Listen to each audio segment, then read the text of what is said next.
Okay, how's it going? I recently watched this Kurzgesagt video on the rise of the machines or something. I used to really like Kurzgesagt's videos in a nutshell, they're also called. The animations are cool, and they used to do a lot in space, and I really like learning. I like that kind of stuff where it just summarizes it, gives you the idea. But this recent one I didn't like much, so I'm gonna watch it and then comment on it. I stuffed it up. All right, we're gonna start again. Okay, here we go.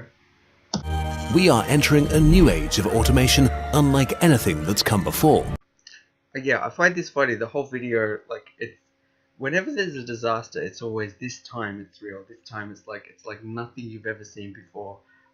We need to start freaking out. A guy, Thomas Malthus, in 1798 or something, he published a book about, population was rising exponentially, or he called it geometrically, whereas food he felt was rising only linearly, or sort of at a steady rate, not at a rate that was exponential. So he was worried about, there's not going to be enough food. That's before 1800. Of course, that ended up not being so bad. I'm a huge fan of this guy Thomas Sowell, and he's pointed out, how many times has a nation become poorer from gaining more population? It's very rare for it to go backwards, but whatever. We'll edit this. We'll do it. Let's keep going. No! Okay, this part. But wait, hasn't automation been around for decades? What's different this time? Exactly, it's been around for decades. What they're saying is different is that the computers are learning, like they're learning to imitate humans, and that is really interesting. But it's still just another little threshold. I've heard of a thing called the Singularity, where computers are going to just invent smarter computers, and it's just going to sort of take off. In maths, the singularity is when something basically goes to infinity all of a sudden, kind of like that. I don't think that's going to happen. I mean, there's so many other thresholds. You could say the first time that a computer used a voice, or the first time that people could, for example, at the supermarket, check themselves out. What about all those checkout chicks, the girls that, or all guys that do that job? Now they're out of a job. What hasn't changed is the fear about new technologies. Innovation made human work easier and productivity rose. I completely agree with this. Although they use this word innovation a few times, that it's not always clear exactly what they mean. Which means that more stuff or services could be produced per hour using the same amount of human workers. I agree. More stuff in the same number of hours. It's funny, this really parallels what they say later with some companies. I see this as efficiency. Humans are getting more efficient. We're producing more. It's good. I agree with it so far. This eliminated many jobs, but also created other jobs that were better. I agree. Perfectly agree with that. In terms of better, they were higher skilled jobs. They may have paid better because they were actually producing more wealth for the country or the world. Which was important because the growing population needed work. So this one, because the growing population needed work. I think there's this weird way of looking at jobs that, for a lot of people, this video keeps mentioning creating jobs and destroying jobs, that I don't think it's that simple. And there's this concept of entitlement to jobs, as if everyone's entitled to a share of the wealth, everyone's entitled to have a job. I don't think it's like that. To me, the utmost virtue is freedom, that people are free to do what they want without hurting other people, without taking away the freedom of others. I think it's up to you to find a way that you're useful to the rest of people. If I'm good at juggling, people might like that as a form of entertainment, but that doesn't mean, if they suddenly lose interest, I can't say, that's not fair, I've committed, this is my career. Or if someone else comes along or invents, they do some other trick, or they invent a machine that can juggle and people prefer that, there's nothing I can do. I'm not entitled to a job. So I think it's a flawed way to look at it, that, hopefully there'll be new jobs created. It's up to people to find new ways to be productive and add to wealth. You can't just claim, people should give me stuff for free. So, in a nutshell, innovation, higher productivity, fewer old jobs, and many new and often better jobs. Overall, this worked well for a majority of people and living standards improved. Yeah, I basically agree with that. Standards of living have gone up a lot. In fact, you could argue the people that have benefited most from technology or from just any improvement in efficiency is the millions of people that buy it. Just the regular people, even the poorest people, I think tend to be advantaged a lot. For the longest time, we worked in agriculture. With the Industrial Revolution, this shifted to production jobs. And as automation became more widespread, humans shifted into service jobs. Yeah, again, I basically agree with what this is saying. Jobs have shifted. I don't know about services, but okay, I guess it's also been going from low-skilled jobs that involve physical strength to higher-skilled jobs where, yeah, like specific skills in a specific area, being good at maths or science or engineering, having experience in a job as well have become more and more the most important thing. So a long time ago, when agriculture was the main thing, it would make complete sense that mostly men would work and women wouldn't work as much, or that men might get paid more, not because they're men, not because men are better than women or anything like that, or because on average men are stronger, so they're able physically stronger, so they're able to do more work.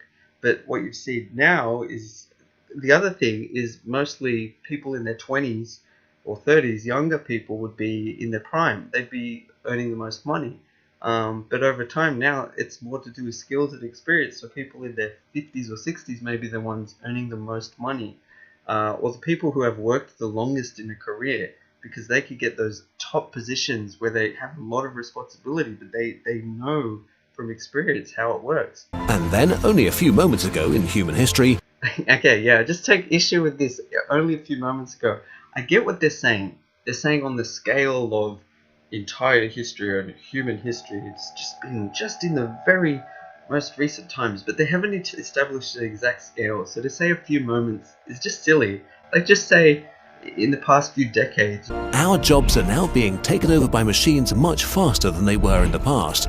I think this is probably true. I don't necessarily think this is a bad thing. Or even the wording they're using, taken over by, I don't know if I would put it that way. It's more that we're able to now create machines to do things for us so that we have to do less work with it, so we can work to create even greater, more amazing things. That's worrying, of course. I hate this. I hate this. That's worrying, of course. How patronizing and like these videos should be focusing on information, not how to feel, not telling you this is so bad, this is really terrible. It's also not terrible. If more things are being done by computers or robots or whatever, I don't see how that's automatically a bad thing.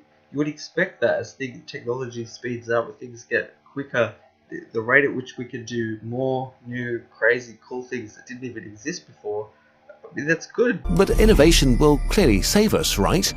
So this is the big irony thing. They're not being really clear about what they mean by innovation, but okay, sure, innovation as in inventing new things, new technologies, new ideas. But the whole premise is that what's causing the problem is innovation. Innovation is what is killing our jobs, but hopefully innovation will save us. So I don't understand.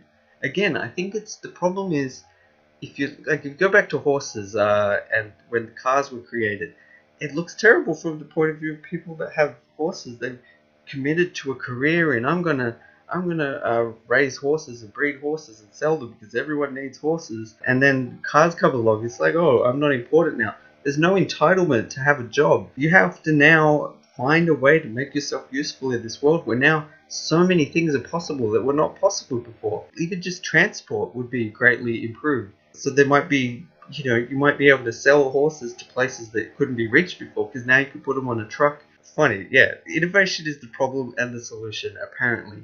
And I don't like that word solution, but anyway, let's keep going. In 1979, General Motors employed more than 800,000 workers and made about 11 billion US dollars.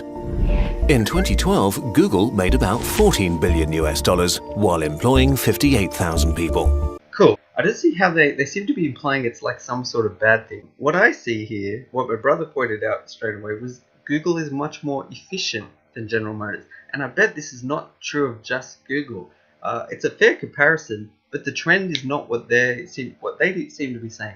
I mean, it's funny. You look at how much if those employees are presumably getting that money, how much are they getting per person?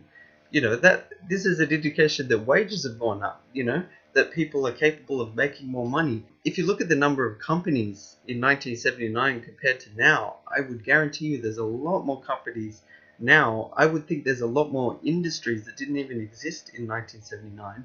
Most of the things that you could get that were useful in 1979 you could still get, unless they've become redundant, in which case there's something better. People have so many more things they can buy. So this idea that less people are working, it's more that people are working in so many different places now. There's so much more variety, and each of them are producing a lot more stuff. It's efficiency. I don't. Google would not survive if it was just overpaying its employers or something. Innovation in the car industry does not create as many jobs as it used to. Yeah, that might be true. I'm sure there are a lot of industries that exist now that didn't exist back then, each of which are growing. This would be true of any industry. If you were someone selling brakes and shovels, you could say, well, there's not a lot of growth in that area at the moment. I don't see it as a problem per se. While electric cars are great and all, they won't create millions of new jobs. This is a bit misleading because they're just saying it won't create jobs. Again, just the idea of creating a job I don't think is that clear cut. For example, if I choose to spend some money to try to pay someone to do something for me, it's not obvious that I'm creating a job, because you've got to look at what else could I have spent that money on, and what else could that person be doing. If they just moved from one place where they worked and then come for me and work for me, have I created a job, or have I simply moved a person? Maybe I've put more money into the pool of people paying for jobs. It's just creating a job is not always clear cut. You need to look at sort of a comparison before and after. In the case of electric cars, if that industry might not immediately create lots of new jobs, what about the technology itself? The fact that now people can, say, travel further, or fuel costs less money, so now more people are capable of traveling. Whatever the case may be, maybe a slew of new jobs become possible that weren't practical before. Any technology may make brand new things possible that weren't possible before. This part gets left out of what they're talking about. If we go with this comparison, we see how our modern innovation differs from the old one. So they're comparing electricity and the internet. Are they actually saying the internet has not created jobs, or that, again, consider how many jobs are possible because of the internet, because people can connect, freelancers that can be found via the internet that otherwise would struggle to find people to work with that want their skills. Kurzgesagt obviously sort of makes money via the internet. I don't understand what they're talking about. As if you could just say, electricity created all these jobs and the internet didn't. In what sense could you say the internet didn't? Name a company that doesn't use the internet, or that would still be as well functioning. I don't know what they're talking about. As if the internet has somehow hindered jobs, or has simply existed and has not had any effect on the economy, on helping people work. The internet created new industries, but they're not creating enough jobs to keep up with population growth or to compensate for the industries the internet is killing. Yeah, I'm just skeptical about it, that's all. That it's not keeping up with population growth. Again, as if there's this obligation for the industry to keep up. I think what's happening is it's competitive, and if some people are not competing, I don't think there's any entitlement to be a part of it, to be a player and be selling some new product. You're welcome to gain from it. That's the thing. If you have lots of people that are really innovative, they make lots of money, they're really rich over here, what they're doing is helping make prices of lots of things cheaper. So even if you stay with your other kinds of jobs that you do, you're not able to compete on that level. You could go to a third world country and do basic labor if you want. Blockbuster had 84,000 employees and made $6 billion in revenue. In 2016, Netflix had 4,500 employees and made $9 billion in revenue. Yes, this seems to be the exact thing as the General Motors versus Google. They're earning more money, which means they're being more productive with less people. It means those people per people were being more productive. With a full-time team of just 12 people, Kurzgesagt reaches millions of people.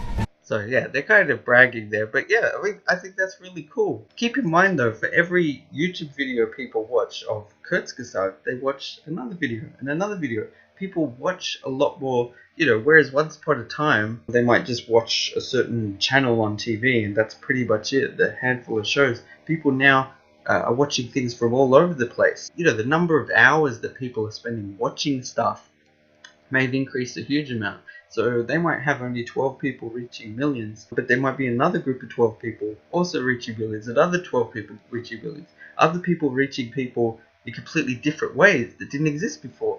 Like, say, air conditioning now exists in your home. You can't just watch a Kurzgesagt video in isolation. Where did you get your laptop from? Your internet connection? Lots of other things that we take for granted. There's a lot of other people involved. A TV station with the same amount of viewers needs way more employees. Yeah, it's less efficient, and I don't see how. Again, it's this entitlement to jobs that may not be efficient anymore.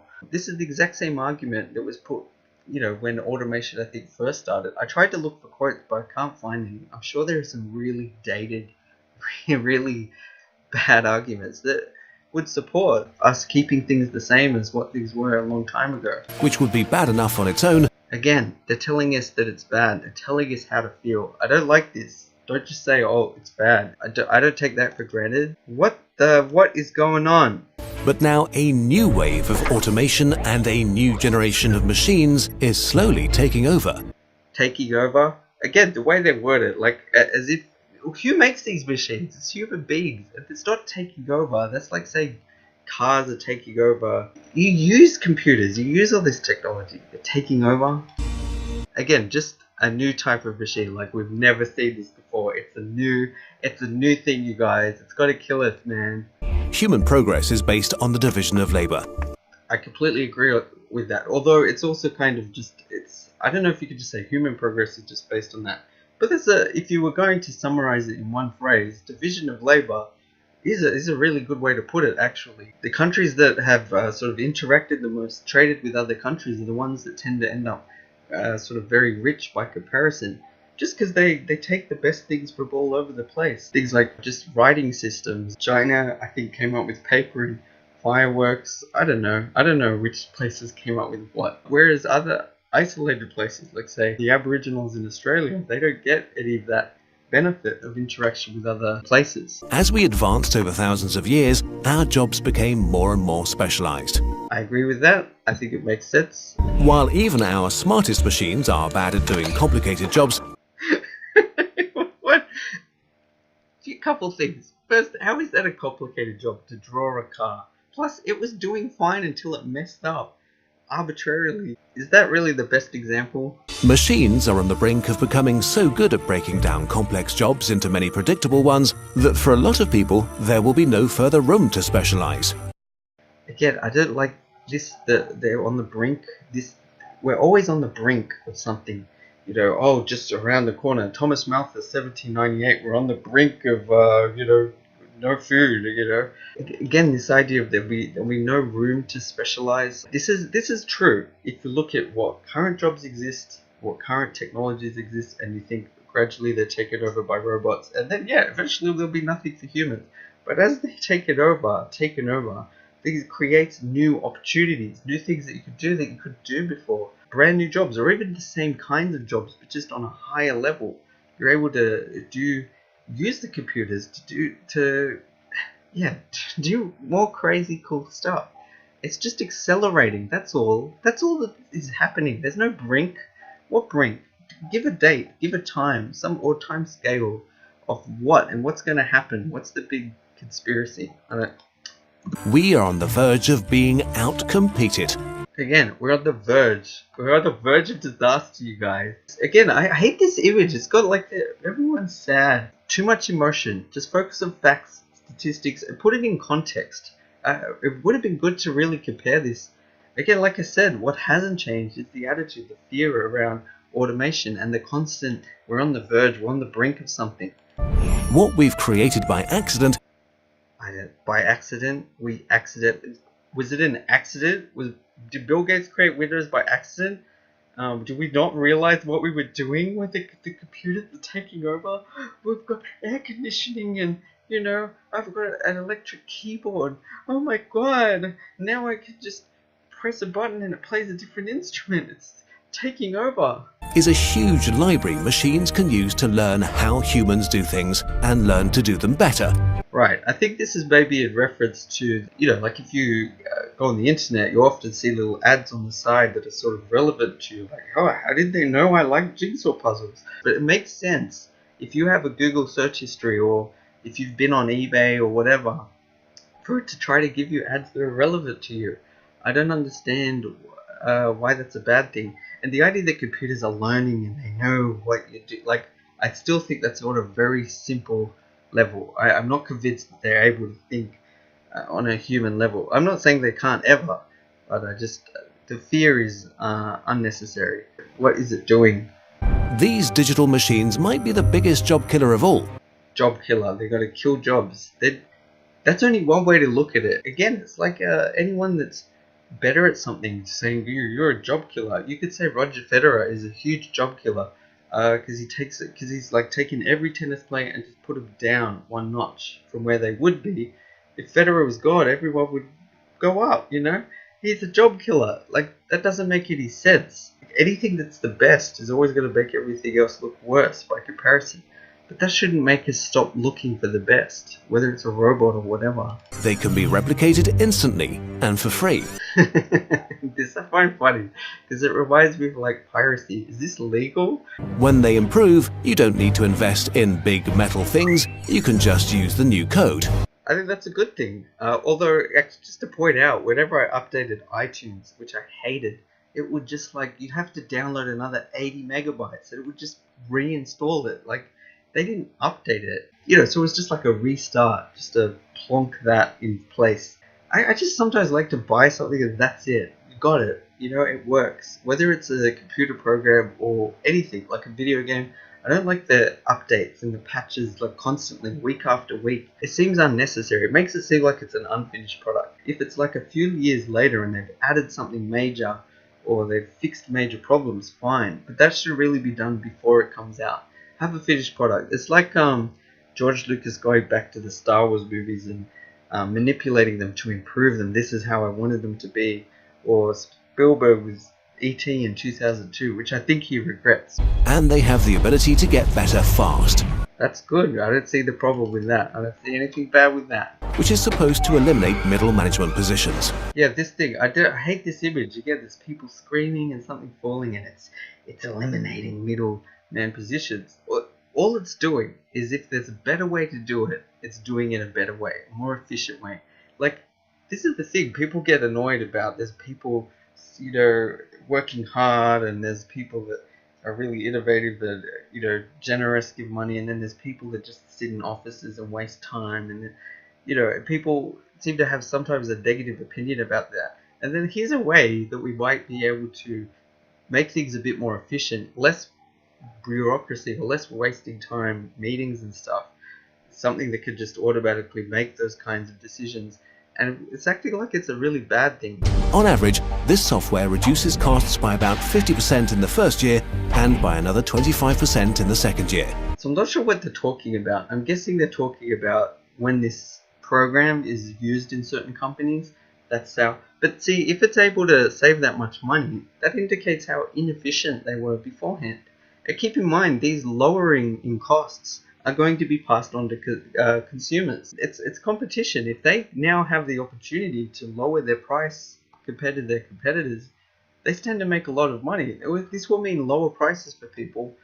As soon as the price of something goes down, people can now do more stuff. They can buy more of it, use it for other things. There'll be incentives for this company to grow bigger, for people to invest in it, for this kind of efficiency to spread. Like, if one company uses it, another company uses it, now they both have to lower their prices to compete. I don't see how it's a bad thing, other than the poor people losing their jobs because they weren't as efficient. There's a better way to do it.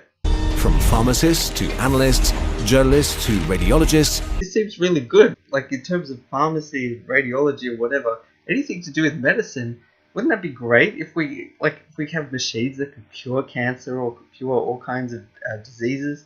Is this such a bad thing that people are going to lose their jobs and, millions of lives will be saved because computers are so good at it? But I won't be able to work as a radiologist anymore. Like, I don't get it. Are jobs the number one priority here? If there's a more efficient way to do things, I don't get it. Cashiers, bank tellers, or the unskilled worker flipping burgers. I just found this funny. They didn't put a picture for bank tellers. Why no picture for bank tellers? And for cashiers, is that like, do people want to go back to like putting your stuff there and waiting and they like, hey, how are you? And just keep scanning. Beep, beep. Like, do we want to go back to that? That hell that we used to live in?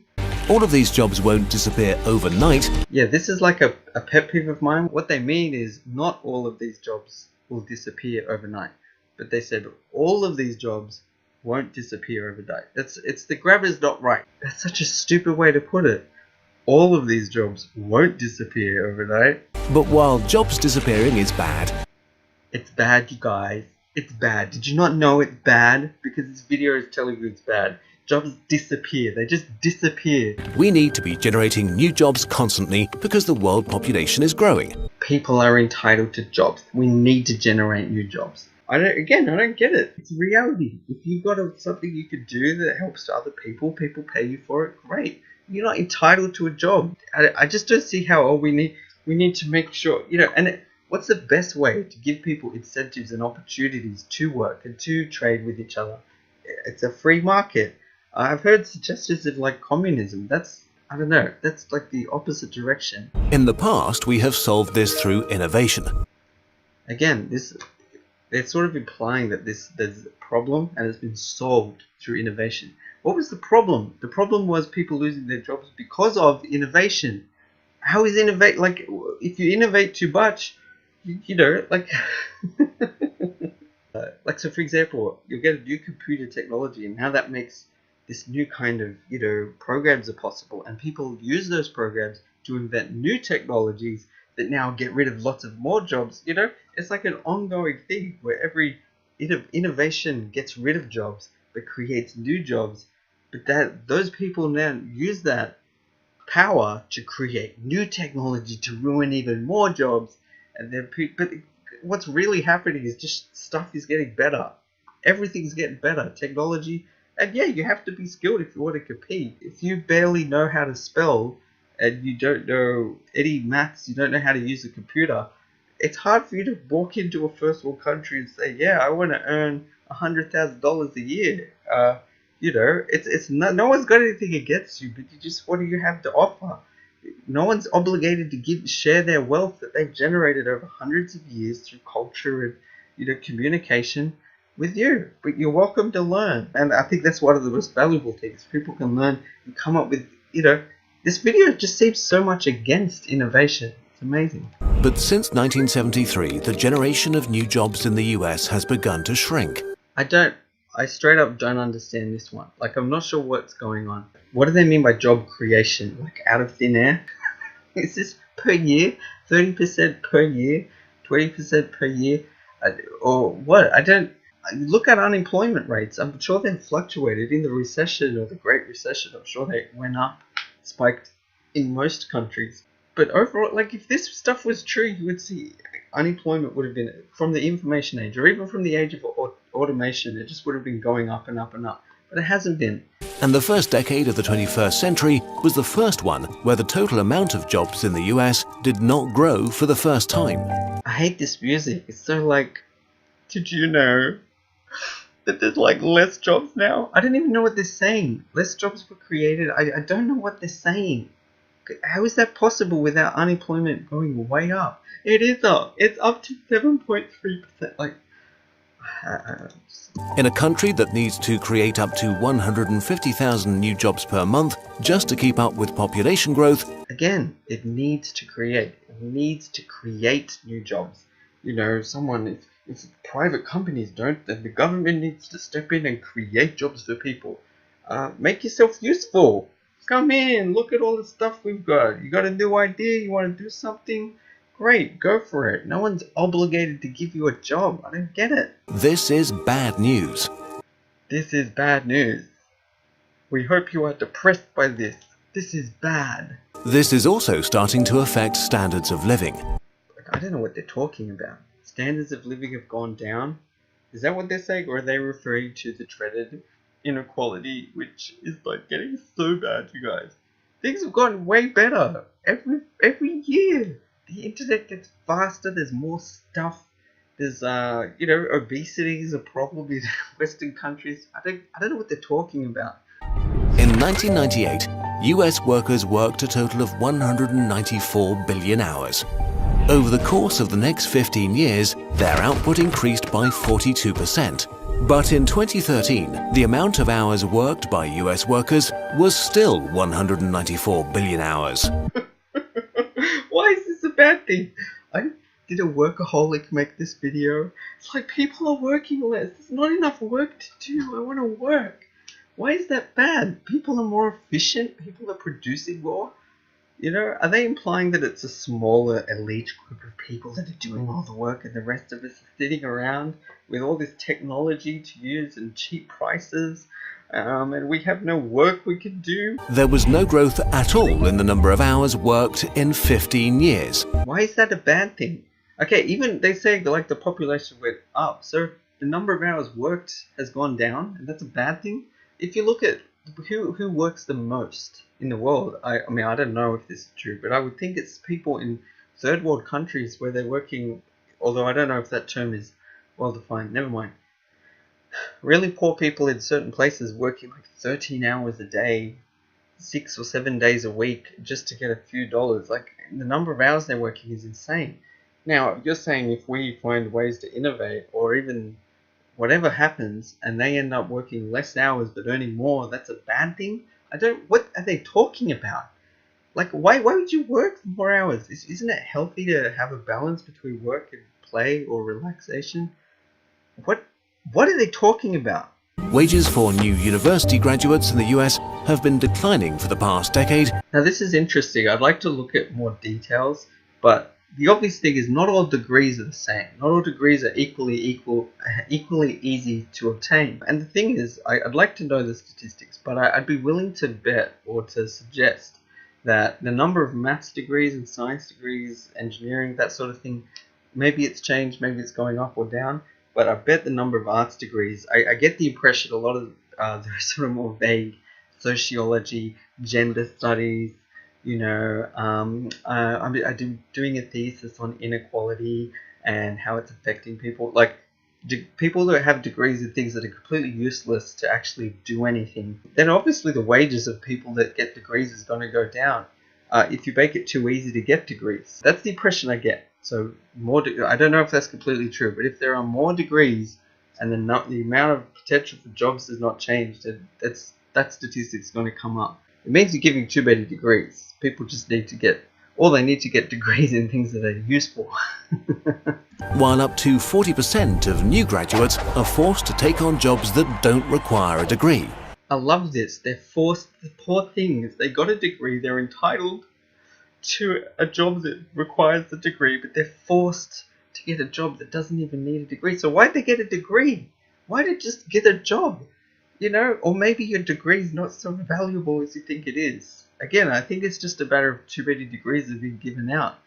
Is there a limit to how many degrees are given? See, for me, jobs represent reality. No one's going to give you money unless you're actually producing. But a degree, I don't know how that system works. Potentially they'll give you a degree. Oh, you're a minority, you're a woman, and we've never had a woman in this course before. As long as you do all right, we'll give you a degree. Yay, look how diverse our university is. This is the impression I get with what's happening, but whatever. Productivity is separating from human labor. I agree with this. It's not so much human labor that's important anymore, but it's, ideas, innovation, which I think is a good thing. And in fact, if you're a woman, you'd be like, thank God, I don't have to try to compete with men with physical strength. What chance do women have? No offense if you're a female weightlifter, by the way, no offense. The nature of innovation in the information age is different from everything we encountered before. I basically agree with that, but the information age started in like the 90s. It's not that shocking, and it's not completely different. I'm sure when newspapers came along, that was like, whoa. When radio came along, the possibilities of the way the world was connected. There used to be ladies that would connect like your phone thing, and now that's done by computers. It's like, whoa. This seems to come up a lot. We're on the brink of disaster, the verge of disaster. We've never seen anything like this before. I usually find it's completely false. You go back through history, there'll be lots of things that are analogous. And not the exact same, but the same type of scary new change that people freaked out about. Even without new disruptions like self-driving cars or robot accountants. Why do they, again, they're using a word like disruption. How is that a disruption? Like these self-driving cars, less fatalities, that's terrible. More people getting to places more efficiently, more safely, less costs incurred by, again, fatalities, which means that a person can no longer work, they have to be replaced. The way the family is affected, the damage from various car crashes. I don't understand. I get, okay, maybe they're not saying it's a purely bad thing, but the disruption it causes to our lives and our entitlement to have jobs. I'm a taxi driver. You can't do this to me.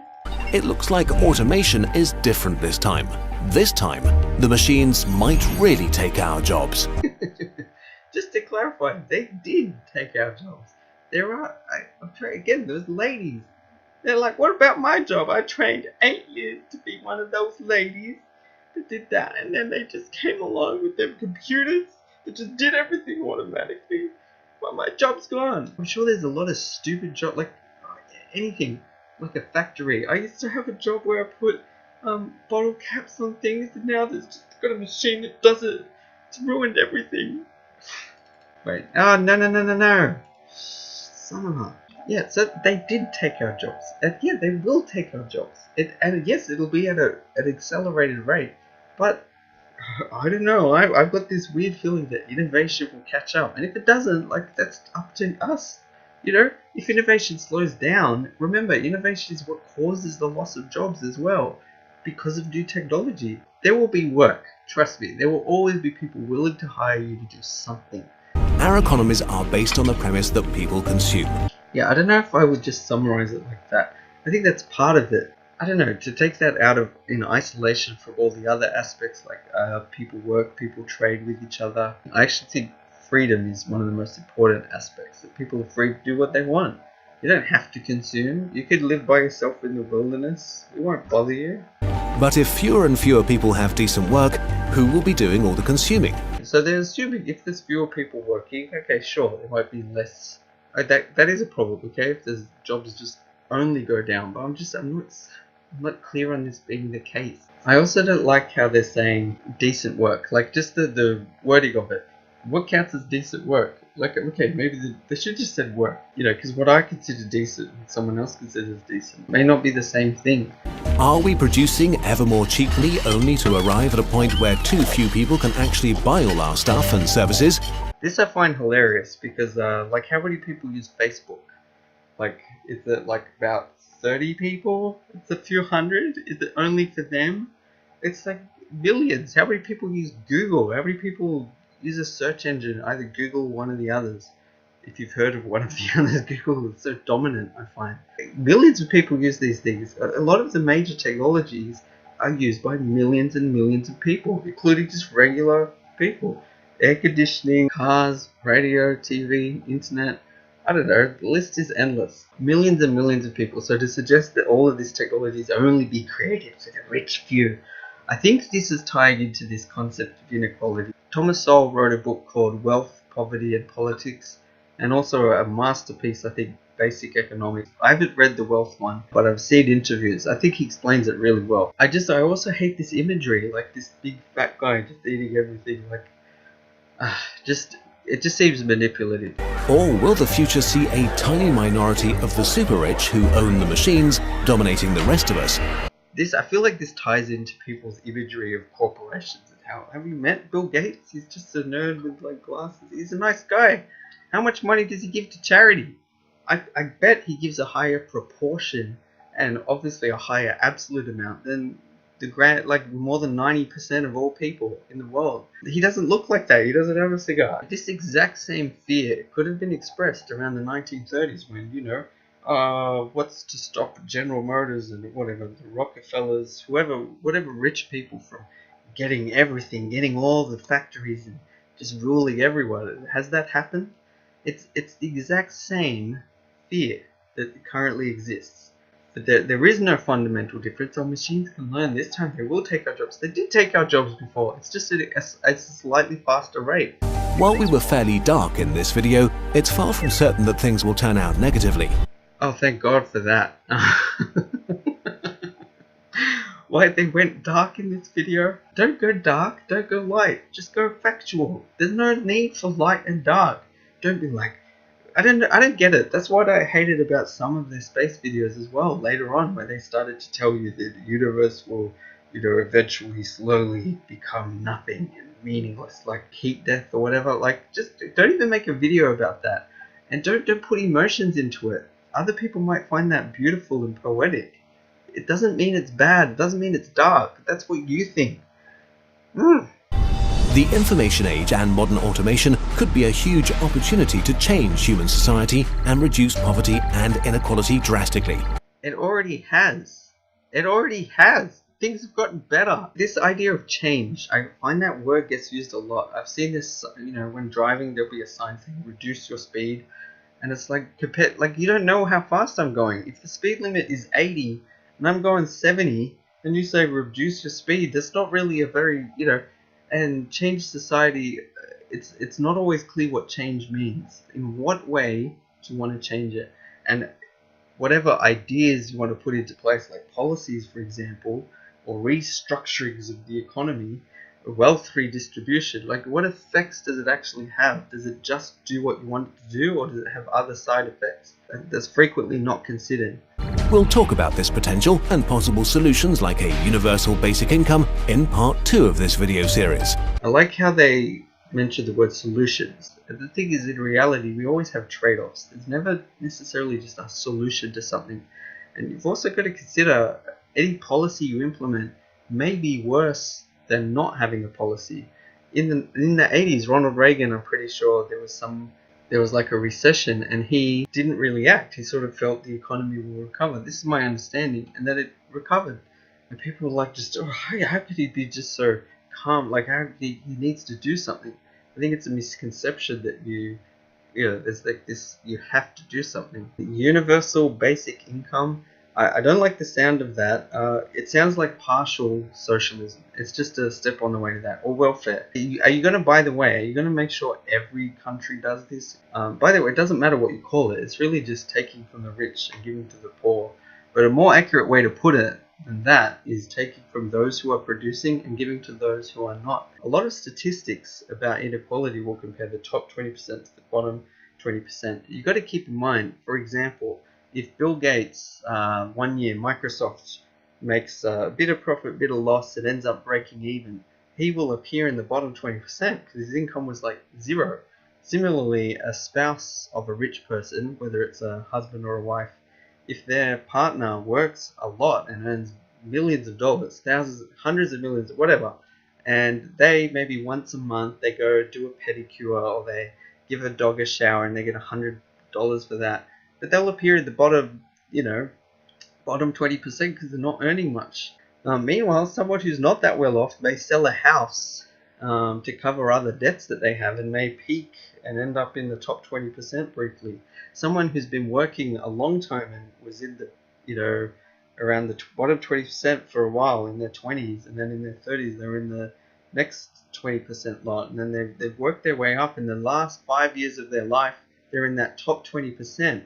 And then that money that they're earning, that they've worked all the way up to, is being taken from them. We need to think big and fast. Because one thing's for sure, the machines are not coming. They are already here.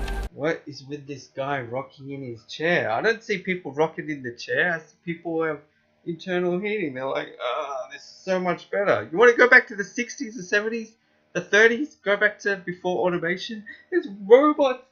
Oh my God, my life is so much easier now. We better act now. This is the other thing. It's like fear-mongering. We're on the verge, we're on the brink of a disaster. It's a bit like global warming. I think that it's over-bloated. We need to act now. We need communism, man. That's the other thing. If you read The Road to Serfdom by Friedrich Hayek, which I did listen to it. I'm not an expert on this stuff, but he suggests that I think it's true. It's very hard to change the road to socialism. You have a universal basic income. How are you going to limit the power of those people now in the government that are like taking money? How are you going to guarantee where the money goes? that everyone gets their fair share. It's deeply flawed. This video took us about 900 hours to make, and we've been working on it for over 9 months. This I find funny, that they're kind of bragging or showing, see how many jobs we created? Like, that's cool. Would this Kurzgesagt have been possible 10 years ago, 15 years ago, 20 years ago without innovation?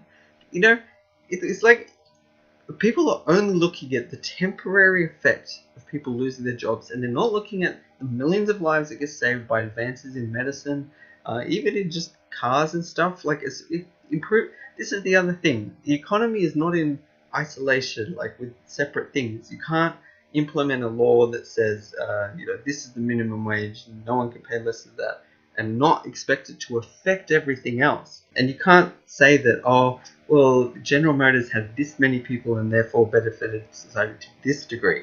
As cars advanced, or as cars were created in replacing horses and stuff, that meant, people could transport further. Doctors might be able to reach patients that they couldn't reach before. We can build ambulances now. Every bit of technology, every industry affects every other industry. It's a lot like the environment itself. I just wish people understood that more. So yeah, I hated this video. Kurzgesagt used to make really good videos. I like the animation. I like it explains things. But get rid of the emotion. Get rid of the bad. Obviously this is bad. Clearly we need to change. Clearly it just seems to fit into this groupthink that people already have. And put things in context a bit more. Like look back at history. What were some of the things said when automation first came around? Because they're the exact same as what's said in this video. It was so annoying. Also, I prefer the things I did on space, where it's just facts that I could feel the sense of wonder of, whoa, this is amazing.